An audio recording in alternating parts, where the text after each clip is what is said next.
rider's body is the beginning of everything. The rider has to be able to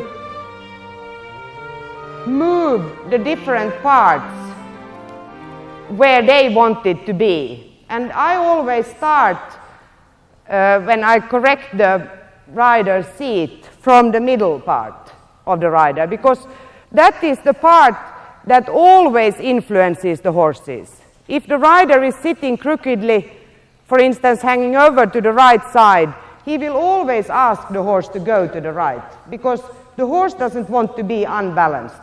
So if the rider is hanging on the right side, he will start to go to the right to get the rider more in the middle of himself. Then most riders don't even feel that they sit crookedly. And then they start to steer the horse with the left rein and the right leg. And then maybe the horse goes on the straight line, but he's still, the rider at that moment has already used 3 of his biggest aids, and that's the weight aid, the steering rein, and the pushing leg. Instead of really being able to sit still and just go with the horse and let the horse find his own balance. You can change rein in between. So you probably many times have heard that use more back, be stronger in your back, ride more with your back. And even if the back is important, it's even more important with the muscles in the tummy. If somebody of you have had troubles with your back, having back pain, for instance, then maybe you have gone to a physiotherapist and you have had to train your tummy muscles to get stronger in the tummy so that can release your back. And that's really, I think, one of the biggest problems in riding, that people say ride more with your back and they start to hollow the back or get round in the back instead of getting strong in the front of the rider. If you look at those 2 riders here, you can sit down in trot once. You can just sit down. And if you look first at the grey horse with Chris, her middle part is quite nice in the middle of the horse.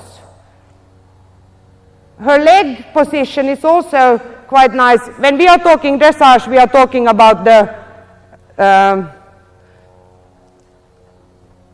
different lines. You have the shoulder, hip, heel line, and then you have the elbow, rein to the horse's mouth. That should be a straight line also. And then you also have the knee and the toe that should be in the same line. I think Chris has a nice middle part. She's moving well with the horse, and she also has a nice leg.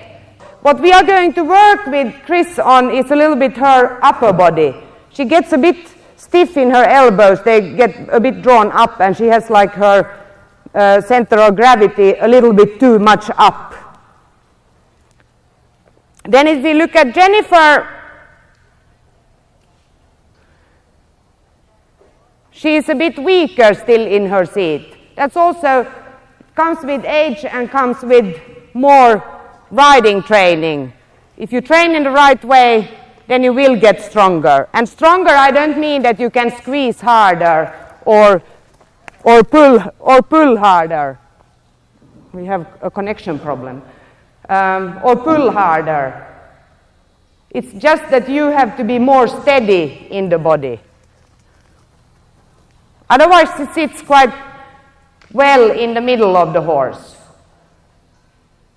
You would like her leg, if you look at her knee, it's going a little bit too much forward, and she is almost, the lower leg goes also a little bit forward. So she is a little bit in the position of hanging on to the reins, a little bit like when you are surfing. You hang on to the rein and then suddenly, or to the lead, and then suddenly if the boat stops and if the horse stops, then you will fall over into the water.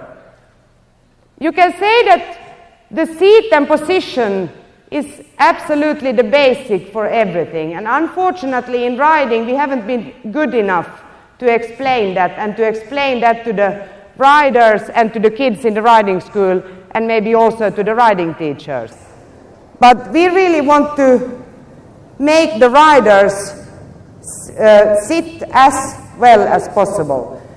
You have to be able to be relaxed in your muscles without getting floppy, and you have to get strong in the muscles without getting tense, and that's maybe the hardest part.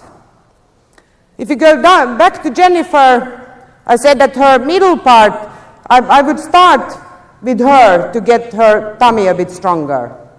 And then I would go on correcting her leg position and her upper body position.